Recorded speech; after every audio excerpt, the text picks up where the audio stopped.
በሀገራቸው በሚኖሩበት አካባቢ ሃይማኖታቸውን ማምለክ ተደርጓቸው በአርሲ አካባቢ ከትናንት ወዲያ አልታረዱም።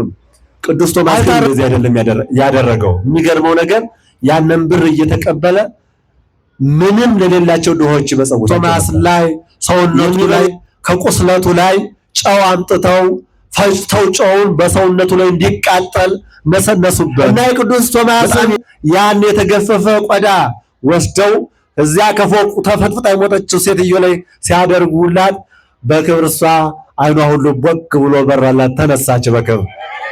ቅዱሳን አባቶቻችን እነሱ እየቀለጡ ለዓለም የሚያበሩ፣ እነሱ እየተሰቃዩ ለሰው ሕይወት የሚሰጡ፣ እነሱ እየሞቱ ለዓለም ድነት የሚሆኑ እኮ ናቸው። ይህን የክርስቶስ ወልድ ወመንፈስ ቅዱስ አሐዱ አምላክ አሜን። ንስኡ መንፈሰ ቅዱስ ለእለ ኀደግሙ ኃጢአት ይትሐደግ ሎሙ ወለእለ ኢኀደግሙ ኃጢአት ይትሐደግ ሎሙ።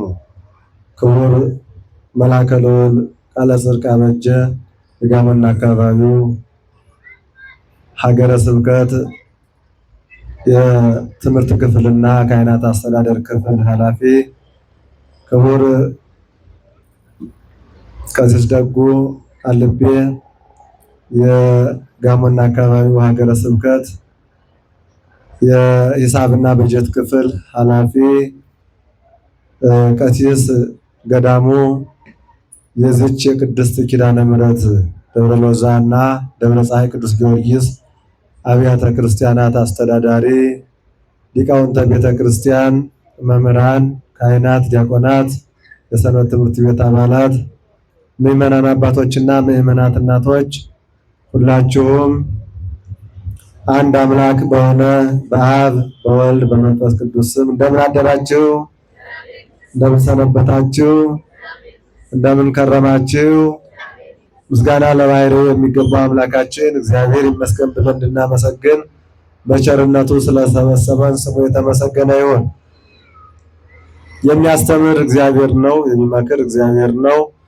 እኛ ደግሞ ለመማር በቦታው ስለተገኘን አእምሯችንን ሰብሰብ አድርገን ልቦናችንን ዘርግተን ሕያው የሆነ ቃሉን እንድንሰማ እኔ እዚህ መድረክ ቁሜ እንድናገር እናንተ ደግሞ እንድትሰሙ እግዚአብሔር መንፈስ ቅዱስ አእምሮውን ልቦውን ማስተዋሉን ያድለን።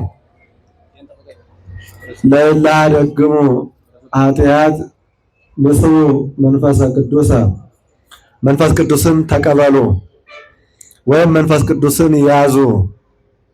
የዮሐንስ ወንጌል ምዕራፍ 20 ላይ ከቁጥር 22 ላይ የተመዘገበው ኃይለ ቃል ነው። ይህንን ቃሉን የተናገረው ጌታችን መድኃኒታችን ኢየሱስ ክርስቶስ ነው። ጽፎ ደግሞ እኛ እንድንማርበት ያደረገን ቅዱስ ዮሐንስ ወንጌላዊ ነው።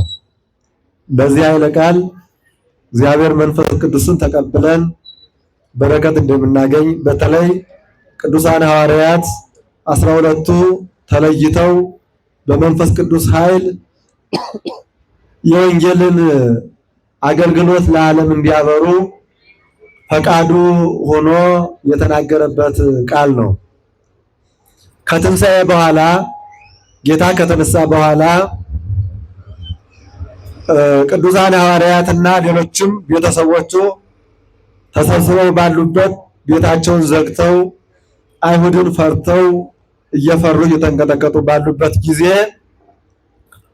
በዚያ ቤት ክፈቱልኝ ሳይል ገብቶ በር አንኳኩልኝ ሳይል በመካከላቸው ተገኝቶ ጌታችን መድኃኒታችን ኢየሱስ ክርስቶስ ለቅዱሳን ሐዋርያት፣ ለቅዱሳት እናቶቻችን ቅዱሳት አንስት፣ ለ72ቱ ደቀ መዛሙርት በአንድ ላይ በዚያ ወቅት ለነበሩት 119 ቤተሰቦቹ ያስተላለፈው ቃል ነው። በእርግጥ በዚህ ክፍል ላይ ቅዱስ ቶማስ እንደሌለም ቅዱስ ዮሐንስ ጽፎልናል። ያው ቅዱስ ቶማስ ከሌለ ወደ 118 መሆናቸው ነው ማለት ነው። ይሁዳና ቶማስ በወቅቱ አልነበሩም ማለት ነው። ይሁዳ እስከ መጨረሻው ወጥቷል። ቶማስ ግን በነበረው ሐዋርያት ወይዘሮ አባጋ መሬቱ ወገኖቹ ደቀ መዛሙርቱ እነዚያ በጎቹ ይበተናሉ፣ እረኛውን ሲይዙት በጎቹ ይበተናሉ የተባለው ትንቢት ይደርስ ይፈጸም ዘንድ ጌታ ሲያዝ ሲሰቀል ሐዋርያት ሁሉም ቤተሰቦች ሁሉ ተበተነው ነበርና ከዚያ ተሰባስበው ተደናግጠው በነበሩበት ቤት እሁድ ሌሊት ገብቶ ሰላም ለእናንተ ይሁን ብሎ ለእናንተ ሰላም ይሁን ብሎ መንፈስ ቅዱስን እፍ አለባቸው። ከዚህ በኋላ የተቸነከሩ እጆቹን እግሮቹን አሳያቸው፣ ጎኑን አሳያቸው። እነሱም ያንን አይተው ደስ አላቸው፣ ደስ ተሰኙ። እፍ አለባቸውና መንፈስ ቅዱስን ተቀበሉ አላቸው። በዚህ ጊዜ ይህንን ያዩ ይህንን የሰሙ ሁሉም ደቀ መዛሙርቱ እናንተ እዩኝ ብሎ እጁን እግሩን የተቸነከረው እጁን የተቸነከሩ እግሮቹን የተወጋ ጎኑን አሳይቷቸው ነበርና ደቀ መዛሙርቱ ቤተሰቦቹ በአጠቃላይ ደስ ብሏቸው ነበረ እና በሌላ ቀን ቅዱስ ቶማስ ሲመጣ ለቅዱስ ቶማስ ጌታችንን አየነው። የተቸነከሩ እጆቹን እግሮቹን የተወጋ ጎኑን የቆሰለውን በወቅቱ ትኩስ ስለነበረ ቁስለቱ ገና ስላልዳነ ያንን አየን ብለው ነገሩት። ቅዱስ ቶማስ ደግሞ እኔ ካላየው ካልዳሰስኩ አላምንም ብሎ በወቅቱ ተናግሮ ነበረ እና እንግዲህ ይህን ለምን አነሳ ነው? ዛሬ ቅዱስ ቶማስ የዕረፍቱ መታሰቢያ ቀን ነው። ዛሬ የጻድቁ አባታችን ሀብተ ማርያምን በረከት በዓል እያሰብን ነው። ዛሬ እግዚአብሔር መንፈስ ቅዱስ ቅዱሳን አባቶቻችን በኃይል በእውቀት የመላበትን የመንፈስ ቅዱስን በረከት ያዩበትን እኛም ያየንበትን በዓለ ጰራቅሊጦስ ወይም ዘመነ ጰራቅሊጦስ ሐዋርያት ይህንን ሰባቱን ቀን እንዳንድ ቀን አድርገው ያከበሩበትን ቀን እኛም እያከበርን ስለሆን ያደረገ እግዚአብሔር ይመስገን በሉ። እግዚአብሔር ይመስገን በሉ እና እግዚአብሔር ወዶና ፈቅዶ መድኃኒታችን ኢየሱስ ክርስቶስን ወደዚህ ዓለም ልኮት ነበረ።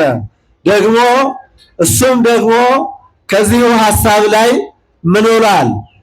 አብ እኔን እንደላከኝ እኔም እናንተን እልካቸዋለሁ ብሎ ነበረ። አብ እኔን እንደላከኝ እኔም እናንተን እልካቸዋለሁ ብሎ ነበርና ይህንን ሐሳብ ይዘው ሐዋርያት እየተነጋገሩ ደስ እያላቸው በነበሩበት ወቅት ቅዱስ ቶማስ ቅድም እንዳልነው ይህንን የተቸነከረውን ጎኑን የተወጋውን ጎኑን የተቸነከረ እጆቹን እግሮቹን ካላየው አላምንም ብሎ ነበርና ይህንን ለሐዋርያት እስበርሳቸው ሲነጋገሩ እንዴት አታምንም? እኛ እኮ ደስ ብሎናል፣ አይተነዋል፣ ዳሰነዋል፣ ሁሉንም አይተናል፣ ተረድተናል። ስለዚህ አንተም ሲሉት እኔ ደግሞ ካላየው አላምንም ብሎ ነበረ። በእርግጥ እሱ ከሰዱቃውያን ወገን ነው የሚሉም አሉ። ነገዱ ከነገደ አሴር ነው። ሆኖም ግን ከደቂቀ እስራኤል ስለሆነ እሱ ለማረጋገጥ ነው ይላሉ መምህራን። ብልህ ደቀ መዝሙር መምህሩ የነገረውን ያስተማረውን ትምህርት እንደ ሰነፍ ተማሪ አለባብሶ አይሄድም። አረጋግጦ አውቆ ተረድቶ ለማስተማር እውነተኛና ቁርጠኛ ሆኖ ለማስተማር ያደረገው ጥረት ነው ይላሉ አባቶቻችን።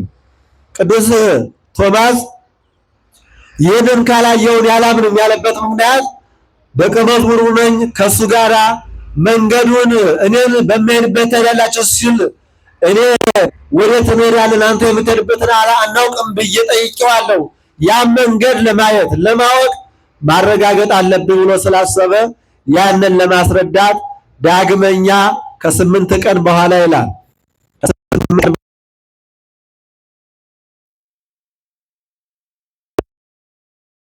ናቸው ደግሞ ሲገለጥላቸው ቶማስና የተወጋ ጎኔን የፈሰሰ ደም የፈሰሰበትን የቆሰሉ እጆችን የተቸነከሩ እግሮችን እይ ተመልከታለው። ከዚህ በኋላ ቅዱስ ቶማስም ቀረብ አለና የጌታን ጎኑን ዳሰሰ። ያን ጊዜ ጎኑን ሲዳስስ ጌታዬና አምላኬ ብሎ ጮኸ። እስኪ ምን አለ? ምን አለ? ጌታዬ አምላኬ ብሎ ጮኸ። እነዚህ ሁለት ኃይለ ቃል በጣም ታላላቅ መሰረታዊያን አባቶቻችን በነገረ ክርስቶስ ላይ ትልቅ መልእክት ያስተላለፉበት በሃይማኖተ አበው ላይም አባቶቻችን እነዚህ ምን ለማለት ፈልጎ ነው ጌታዬ አምላኬ ያለው? ሐዋርያት ሁሉም ጌታ ይሉት ነበረ። በለበሰው ሥጋ ጌታ ይሉት ነበረ። በዚህ ዓለም ሲመላለስ ጌታችን ይሉት ነበረ። ቅዱስ ጳውሎስም ደጋግሞ ሲጽፍ የጌታዬ ኢየሱስ ክርስቶስ ደቀ መዝሙር የእግዚአብሔር አብ እያለ ሲጽፍ ነበርና ጽፏልና ጌታ የሚለው በዚህ ዓለም በሚሰራው ስራ በሰራው ስራ በለበሰው ሥጋ ጌታዬ ይለው ነበረ። በካህሊነቱ በፈጣሪነቱ በእግዚአብሔር ወልድነቱ ደግሞ ወልድ ዘበላይሉ በሚባለው ወልድ በላይ ሕፃን በታች በተባለው ቅዱስ ኢሳይያስ ወልድ በላይ ሕፃን በታች ወይም ሕፃን ተወለደልን ወልድ ተሰጠን ብሎ የተናገረለትን ወልድ ከሰማይ ተሰጠ፣ ሕፃን ደግሞ ተወለደ። ሲወለድ ሕፃን ነው፣ ሲመጣ ደግሞ ወልድ ነው። ሲወለድ በሥጋ ነው፣ ሲመጣ ደግሞ በረቂቅ አካላዊ ሰማያዊ አካል ነው። ሲወለድ በጠባብ ደረት ነው፣ ሲመጣ ደግሞ በረቂቅ ባህሪው በረቂቅ አካሉ በእግዚአብሔር ወልድነት ነው።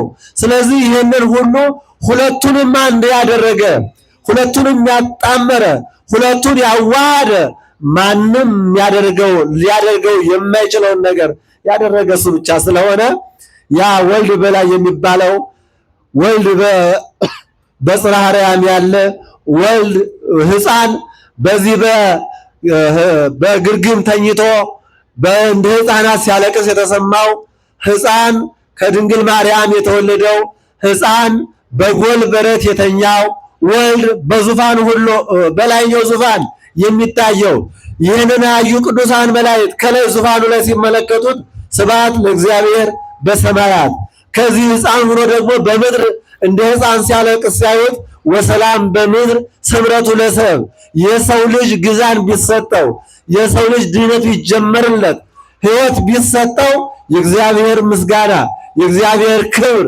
በሰማይ በዙፋኑ መላ እንዲሁ በምድርም ተሰጠ ብለው ለአዳም በመላእክት አንደበት በረኞች አንደበት እግዚአብሔር ተመስግኗል።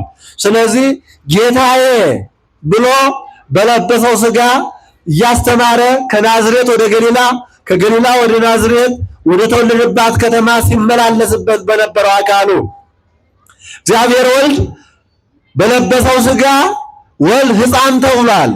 እግዚአብሔር ወልድ ቅድመ ዓለም በፈጠረበት ቃሉ በዚህ ዓለም ደግሞ ሲያለቅስ ተሰምቷል።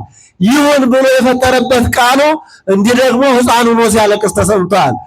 ይህንን ያስተባበረ እሱ ስለሆነ ጌታዬ አለው። ይህን ያስተባበረ እሱ ስለሆነ አምላኬ አለው። ያን ጊዜ አንተ ስላየህ ስለዳሰስህ አመንህ፣ ስላየህ ስላረጋገጥህ አምነሃል። ግን ሳያዩ የሚያምኑ ብፁዓን ናቸው ብሎ ጌታ በወንጌል ብቻ በትምህርት ብቻ በኋላም ደግሞ በሐዋርያት አሰረ ክህነት በሐዋርያት አሰረ ወንጌል ተከትለው የሐዋርያትን እግር አድርገው የሐዋርያትን ቃል አድርገው የሐዋርያትን የጌታን መዳሰስ የነሱን ትምህርት አድርገው የሚያምኑ ምዕመናንን ሲያረጋግጥልን ጌታችን ሳያዩ የሚያምኑ ብፁዓን ናቸው ብሎ አረጋገጠልን ማለት ነው። ስለዚህ ሐዋርያው ቅዱስ ቶማስ በዚህ ልክ እኔ ከላይ እንደመጣው አብ እንደላከኝ እኔም እናንተን እልካችኋለሁ ያለውን አምላካዊ ቃል ተቀብሎ ለስብከተ ወንጌል ተላከ። ጌታችን መድኃኒታችን ኢየሱስ ክርስቶስ ለስብከተ ወንጌል ላከው። ሐዋርያት ቅዱስ መንፈስን ከተቀበሉ በኋላ በኃይል ከተጠመከሩ በኋላ ኢየሩሳሌምን አንድ ላይ ሆነው እየተመካከሩ 1 ዓመት ወንጌልን ካስተማሩ በኋላ ከዚያ በኋላ በዕጣ ተጣጥለው ዓለምን ሁሉ በ12ቱ ነገደ እስራኤል ልክ ተካፍለው ዓለምን ለማስተማር በዓለም ሁሉ ተሰራጭተዋል። ሊቃውንቱ ሲናገሩ ኢትዮጵያ ጭምር ቅዱስ ቶማስ እንደመጣ፣ ቅዱስ ማቴዎስ፣ ሌሎችም ቅዱሳን እንደመጡ በተለይ ቅዱስ ዮሐንስ አፈወርቅ እንደጻፈለት ሊቁ ታላቁ አባት በቤተክርስቲያን ታሪክ ላይ መዝግበዋል። እና ቅዱስ ቶማስ ወደ ኢትዮጵያ ምድር ህንደኬ ሀገረ ስብከቱ ህንደኬ በዋናነት የተመዘገበችለት ስለነበረ የህንደኬና የኢትዮጵያ ታሪክ በተለይ በብሉይ ኪዳን ሁሉ በሰፊው ተመዝግቦ ስለሚታወቅ ግዛቱም አንድ እንደነበረ በመጽሐፍ ቅዱስ ክፍል ተመዝግቦ ይገኛል። እና ህንደኬን በዋናነት እንዲያስተምር በሀገራችንም ወደ አፍሪካ መጥቶ እንዳስተማረ ታሪክ ይናገርለታል። እና ይህ ሐዋርያ በህንደኬ ሀገረ ስብከት ተሰጥቶት መንበረ ጵጵስና መስርቶ በተለይ ማላንከራ የሚባል ዛሬ ግብጽ ወይም የህንደኬ ወይም የህንድ ኦርቶዶክስ ተዋሕዶ እምነት አማኞች ክርስቲያኖች ከኛ ጋር በሚመሳሰሉት የነዚያ መስራቻቸው አንደኛው ቅዱስ ቶማስ ነው። የኛ ቅዱስ ማርቆስ እንደሆነ ሁሉ የነሱ ደግሞ ቅዱስ ቶማስ ነው። ስለዚህ በህንደኬ ሀገር እያስተማረ እየሰበከ እንደው ከተአምራቱ ሁሉ ብዙ ተአምራት አድርጓል። ነገር ግን ሄዶ ከንጉሱ ቤት ሄዶ ንጉሱን ስራ ስጠኝ ይለዋል። ምንድነው ስራ ችሎታ ምንድነው ሲለው ግንባታ የግንባታ ባለሙያ ነኝ አለው። እንዴት ትሰራለህ አለው። እንደውም አንተ ንጉስ ነህ፣ ለንጉስነትህ የሚሆን ቤተ መንግስት መስራት እችላለሁ። ታሪክ የሚያስጠራ ስራ ላንተ ትውልድ ሁሉ የሚያስብ ትውልድ ሁሉ የእሱ ቤተ መንግስት እያለ ሲጠራልህ ሲያስብህ እንዲኖር ትልቅ የሆነ የሚያስጠራ ቤተ መንግስት ልዩ ልዩ ቤቶችን ሁሉ እሰራልሃለሁ ይለዋል። ስለዚህ ምን ያስፈልጋል? ገንዘብ። ምን ያስፈልጋል? ቤት ለመስራት ምን ያስፈልጋል? ቤት ለመስራት ምን ያስፈልጋል? ጌታ እኮ በወንጌል ቤት የሚሰራ ሰው አስቀድሞ የግንባታውን ልኬት ካላወቀ ካላረጋገጠ ቤቱን ጀምሮ እንደሚቀር ነው ይላል። ቤቱ ተጀምሮ ይቀራል። ምክንያቱም ቤቱ ምን ያህል ይጨርሳል፣ ግንባታው ምን ያህል ይጨርሳል፣ ያንን ቀድሞ ማሰብ እንዳለበት በወንጌል ተጽፏል። ስለዚህ ቅዱስ ቶማስ ምን አለ? ግንባታ እችላለሁ፣ ቤት መስራት እችላለሁ አለ። እናንተ ምን ትችላላችሁ? አቤት እስኪ የምትችሉት የእያንዳንዳችሁ ምን ትችላላችሁ? ቤት ግንባታ ኢንጂነር የለም መካከላችሁ? ኢንጂነሪንግ ባለሙያ ይኖራል፣ እየተማረም ያለ ይኖራል። በዩኒቨርሲቲ አካባቢ ስለሆነ የላችሁም? ቤት መስራት የምትችሉ እስኪ እጃችሁን አውጡ። ቤት መስራት የሚችል ግንባታ ቤት መስራት የሚችል ኢንጂነሪንግ ባለሙያ የሆነ እሺ፣ አንድ አባት እጃቸውን አወጥተዋል። እንደው እግዚአብሔር ቤቱን ለመስራት ያብቃዎት። እግዚአብሔር ያደለ ነው ቤት የሚሰራ አይደለ? እና ቤት መስራት እችላለሁ አለ። ግንባታ መስራት እችላለሁ። ምን ያስፈልጋል? ብር ያስፈልጋል፣ ገንዘብ ያስፈልጋል። እና ሩቅ ቦታ ላይ ወስጄ እሰራለሁ። የቅዱስ ቶማስን ሐሳብ ወዲያው ወሰደና እንግዲህ መንፈስ ቅዱስን ተቀብሏል፣ ኃይል ተሞልቷል፣ ጥበብ ተሞልቷል። የሚናገሩት ሁሉ ተቀባይነት አለው። ይህ ሐዋርያ ቅዱስ ሐዋርያ ሄዶ የዚያን ሰውዬ ገንዘብ እየወሰደ ምን ማድረግ አለበት? አቤት ንገሩኝ። ምን ማድረግ አለበት? ብሩን ወስዷል፣ ተቀብሏል። ምን ማድረግ አለበት? እንደው እንደኛ ሐሳብ አቤት ቤት መስራት አለበት። መካከል ከተማ ላይ ወይስ ገጠር ወጣ ያለ? የት አካባቢ? ምን አይነት ቤት መስራት? ፎቅ ወይስ እንደው ምን አይነት ቤት? አሁን እናንተ ብር ቢሰጣችሁ ቤት ስሩ ተብላችሁ እንዴት ነው የምታደርጉት? አቤት በብሎኬት ነው የምትሰሩት? በድንጋይ ወይስ በእንጨት? በምን ትሰራላችሁ? ይኸውላችሁ እኛ እኮ እንዲህ ነን። አሁን ብር የምናገኘኛ የምናስበው ግንባታ ነው። ፎቅ ቢላ ቤት መሬት ላይ ያለ ቤት ከሰራን አይበቃንም። ደግሞ ብር ስናገኝ ምን እናስባለን? ፎቅ እናስባለን። ፎቅ ባለ አንድ ወይ ምናምን ፕላስ ምናምን የምትሉት አይደለ? ምንድነው ፎቅ ቤት? እሺ ፎቅ ቤት። ከዚያስ ደግሞ ሁለተኛ ፎቅ ያስፈልጋል፣ ሶስተኛ። መቼም የኛ አይሰበሰብም። ቅዱስ ቶማስ ግን እንደዚህ አይደለም ያደረገው። የሚገርመው ነገር ያንን ብር እየተቀበለ ምንም ለሌላቸው ድሆች ይመጸውታቸው ነበር። የሚበሉት እየገዛ ምግብ ይመግባቸው ነበር። የሚለብሱት ልብስ እየገዛ ያለብሳቸው ነበር። አያቸው ሐሳብ ልዩነታችን ከአባቶቻችን ከሐዋርያት ጋር ልዩነት አለን ማለት ነው እኮ። ስለዚህ ያን እንደዛ እያደረገ እየመጸወተ አለቀ ሲለው ገና ነው አሁንም ይቀራል ይላል። አሁንም አለቀ ሲለው ገና ነው ብር ጨምርልህ ትልቅ ቤት እኮ ነው የምሰራው ይለዋል። አሁንም ለነዳያን ይመጸውተዋል ያንን ብር እየወሰደ አሁን አልቋል አሁንም ገና ነው እያለ ከዚያ በኋላ አይ ካሁን በኋላ አልታገስም ይሄ የሰጠው እኮ አንድ ሀገር የሚያህል እኮ ፎቅ የሚያሰራ ብር ወቄት ሰጥቻለሁ፣ ስለዚህ ይህንን ቤት ማሳየት እፈልጋለሁ ይለዋል። ከዚያ ያው ቅዱስ ቶማስ እየመራ ሰውየው እየተከተለ ወስዶ ፎቁ የት አለ ሲለው ፎቁማ እነዚህ ናቸው አለ። ምዕመናንን አሳየው። አያቸው የእግዚአብሔር ሕንጻዎች፣ እኛ እኮ የእግዚአብሔር ሕንጻዎች ነን ምዕመናን። አንትሙ ቤቶ ታነስክሙ ዲበ መንፈስ ቅዱስ፣ በመንፈስ ቅዱስ ላይ በመንፈስ ቅዱስ ላይ ታነጻችሁ እናንተ የእግዚአብሔር ቤቶች አይደላችሁም ይላል ቅዱስ ጳውሎስ። የእግዚአብሔር ማደሪያዎች የእግዚአብሔር ሕንጻዎች እናንተ አይደላችሁም አለ። እንግዲህ ቅዱስ ቶማስ መገንባት የሚችለውን አረጋገጠ። ሰውየው ያመነ አይደለም። በእርግጥም ሲመላለስ ወንጌል እያስተማረ ለኔና ለእናንተ ብሎ እኮ የተሰቀለው ኢየሱስ ክርስቶስ አሁን ተመቅኝተው ሰቅለው ገለውታል፣ ቀብረውታል። በሶስተኛው ቀን ግን ሙስና መቃብርን አጥፍቶ ተነስቷል። ከተነሳ በኋላ በአርበኛው ቀን አርጓል። ለእኛም መንፈስ ቅዱስን ልኮልናል። በኋላም ደግሞ ይህንን ዓለም ለማሳለፍ ይመጣል እያለ ይሰብክ ነበረ። ይህንን ትምህርት እየሰማች የንጉሱ ሚስት በወንጌል አመነች። እንግዲህ በአንተ አምላክ በአንተ በምታስተምረው በመንፈስ ቅዱስ እጠመቃለሁ ብላ በመንፈስ ቅዱስ ተጠመቀች። ክብር ለእግዚአብሔር ይሁን።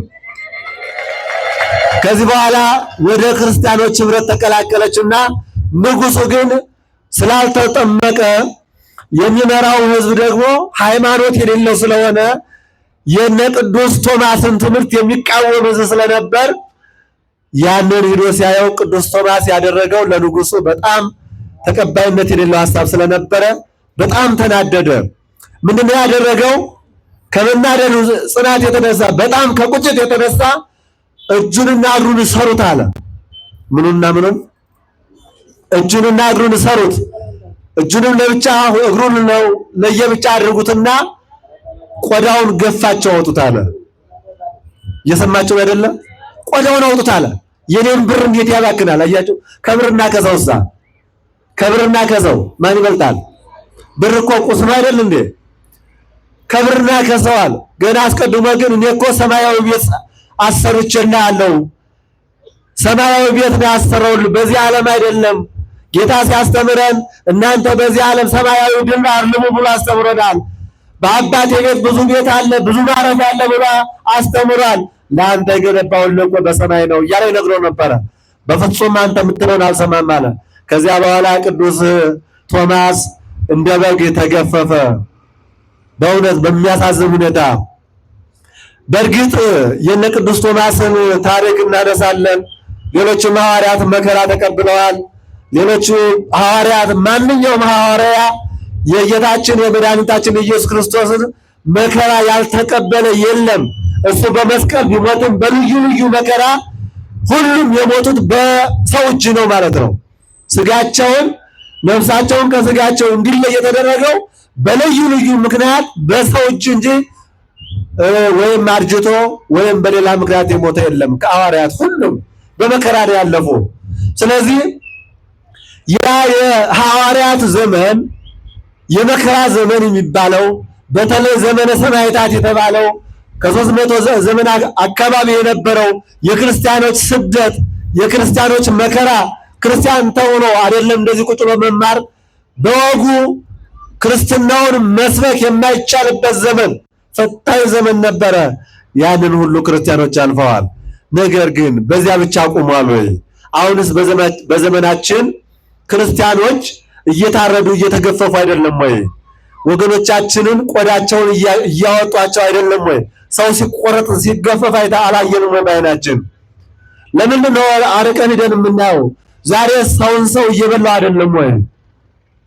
ዛሬ ሰው አንገቱን ቆርጦ ሰውነቱን እንደበግ ተልትሎ የሰውነት ክፍሉ ሁሉ በቢላ በሰይፍ እየተቆረጠ አይደለም ወይ?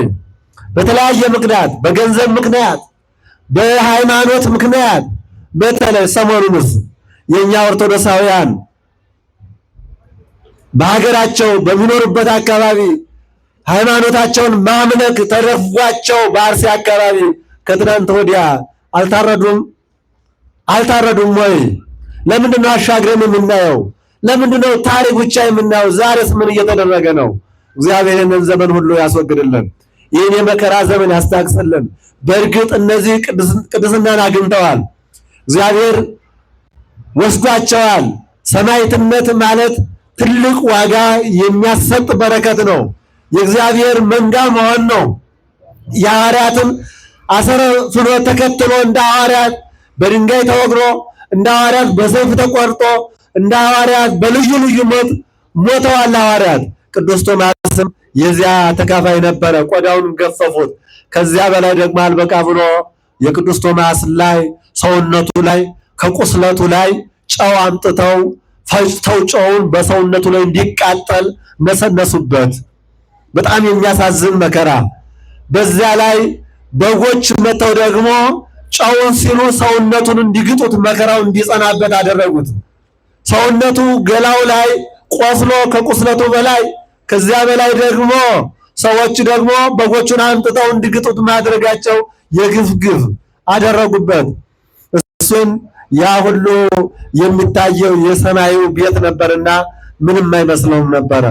ከዚህ በኋላ ይህንን መከራ ያየች የንጉሱ ባለቤት ፎቅ ላይ ሆና ስታይ መቼም አንዳንድ ርኅሩኆች አይጠፉምና በዚያ ዘመንም ቢሆን ይህንን መከራ ስታይ ሰውነቷ መቋቋም ተስኗት ያንን ችግር ስታይ የሰው አካል ቆዳው ሲገፈፍ ያየች ሴትዮ አይምሮ ተነሳትና ያለችበትን ስታ ከፎቁ ላይ ተንከባላ መሬት ላይ ወደቀች። በዚህ ጊዜ ንጉሱ ደነገጠ፣ አለቀሰ። ምንድነው የተፈጠረው አለ። እኔ ይሄንን ገላለሁ ስል እንዴት እኔ ባለቤቴ ትሞታለች፣ ንግስቷ እንዴት ትሞታለች አለ። እሱም ቅዱስ ቶማስ ደግሞ ያስተምር ነበረ። ይህንን ቆዳ ወሰዱና ከሷ አስከሬን ላይ ጣሉት አለ። ይህንን ቆዳ ወስዳችሁ የት ላይ ጣሉት አለ? እዚያ ከሷ አስከሬን ላይ ጣሉት አለ።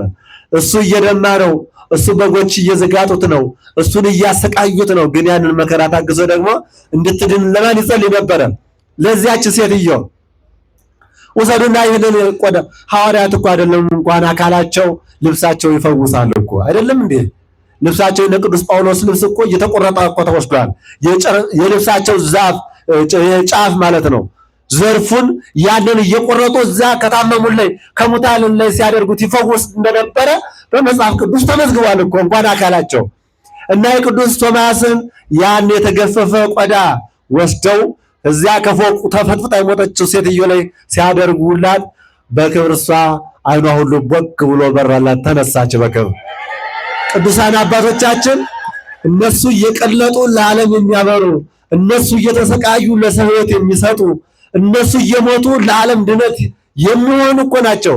ይህን የክርስቶስን ወንጌል የተከተሉ የተማሩ አባቶቻችን። ለዚህ እኮ ነው ካላየሁ አላምንም ጌታዬ አምላኬ ብሎ የመሰከረለት። አይተሃል አለው። አዎ መሰከረ። ጌታ አለው፣ አምላክ አለው። እውነተኛ ደቀ መዝሙር ሆኖ እንደዚህ አይነት ስራ እያደረጉበት ከዚያ በኋላ ይህንን ሲያደርጉበት ደግሞ የንጉሱ ቤተሰብ የሚሆን ደግሞ አንድ ሰው ሞተና ለዚያ ሰው ደግሞ እግዚአብሔር በገነት ያስጎበኙታል መላእክት። የዚያን ሰው ነፍስ ሲያስጎበኙት የዚያ የንጉሱ ቤት ተሰርቶ አምሮ ተውቦ ያያል። ይህ ቤት የማን ነው ሲባል የንጉሱ ቤት ነው፣ የአንተ አጎት ቤት ነው ይላል። ከዚያ በኋላ ይህ ሰው እዚህ ነው የኔ አጎት የሚኖረው? አዎ በዚህ ነው የሚኖረው። ያው ቶማስ ያነጸለት ቤት ይሄ ነው አለው። የኛ ሀገራችን ቤት ነው ምመና፣ ሀገራችን ቤት ነው፣ ቤታችን ቤት ነው፣ ገንዘባችን ቤት ነው፣ ብራችን የት ነው ያለ? አሁን ቅድም እዚህ ነጠላ የጨረታ ተርፎ እኮ አይደለም፣ ከአካል ተቆርሶ የሚሰጥ እኮ ነው። እዚህ መድረክ ላይ ታቦተ ሕጉ ቆሞ ሲጠየቅ እየጨነቃችሁ እኮ ነው የምትሰጡት አይደል እንዴ? ተርፏችሁ አይደለም እኮ። ገንዘብም ቢሆን የአካል ቁራጭ የአካል ክፋይ ነው። ስለዚህ አካል የሚሰጠው ገንዘብ ቢሆን የነፍስ ቤዛ አይደል እንዴ?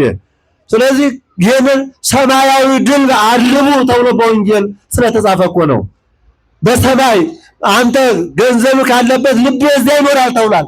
ዛሬ ልባችን ባንክ ውስጥ ነው ያለ ምዕመናን፣ የኛ ልብ ባንክ ውስጥ ነው ያለ። ገንዘብ ካለበት ላይ ልብ በዚያ ይኖራል ብሎ ስለተጻፈ ብሩ ካለበት ላይ ልቦናችን እዛ ነው የሚኖረው ምዕመናን። ገንዘባችን ካለበት ላይ ሐሳባችን እዛ ነው የሚኖረው። ለሁለት ጌቶች አትገዙም ብሎናል ጌታ። እኛ የምንገዛለት እኛ የምናመልከው ገንዘብ ሳይሆን ሰማያዊውን አምላክ ነውና፣ እስቲ ሰማያዊውን አምላክ አንድ ጊዜ ለሁላችሁ አመስግኑት።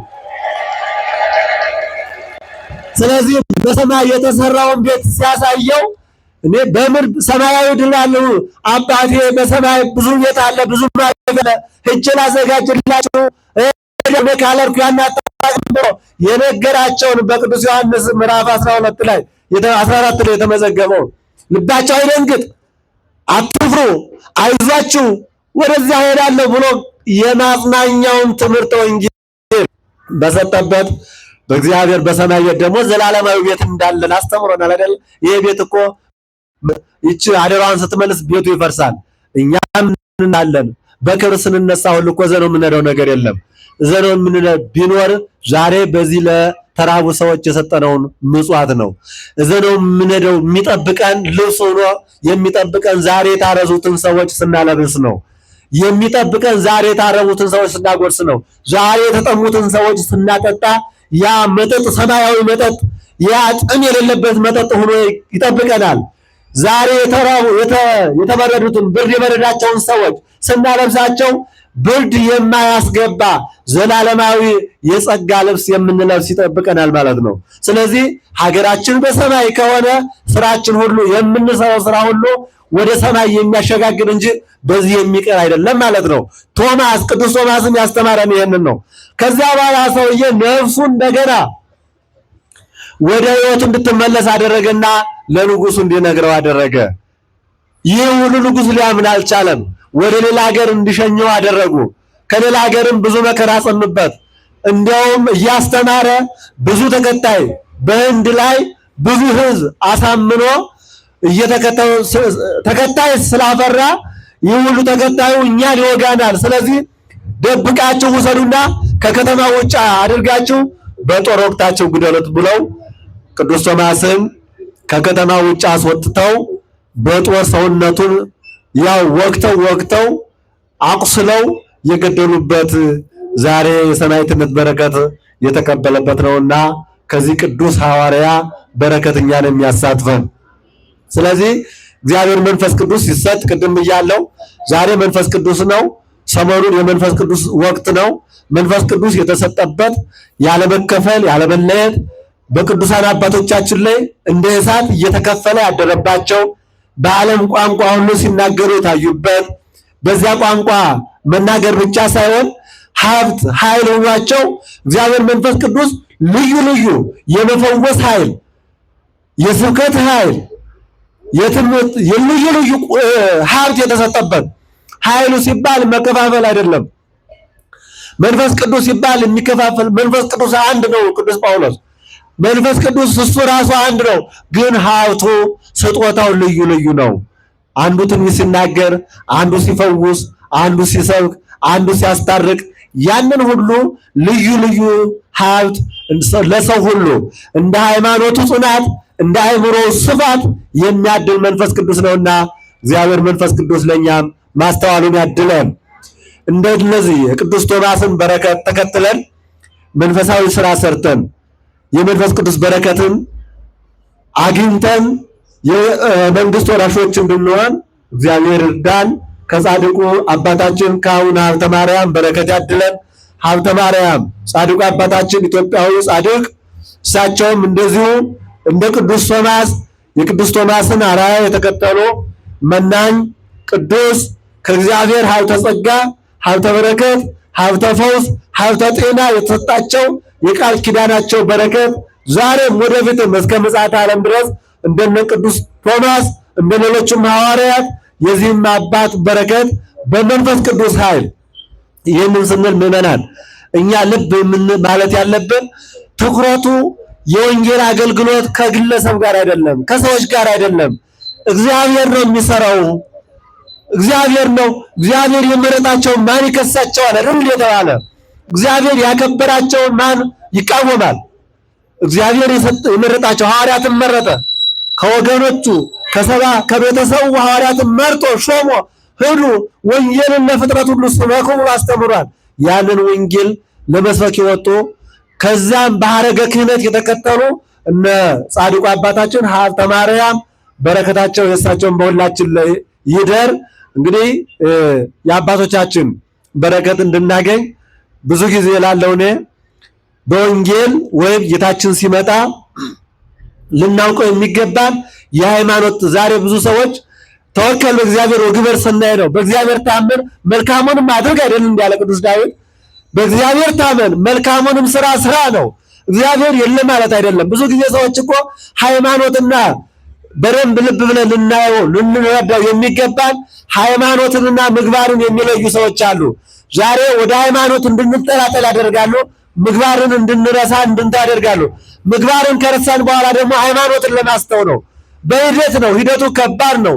ልናውቅና ልንጠረጥር ግን ይገባል። እኛ ግን ምንድነው በብሉይ ኪዳንም ቢሆን በእግዚአብሔር ታመን። እስቲ በሉ በእግዚአብሔር በሉ እስቲ ታመን፣ በጎንም በጎ ስራም አድርግ።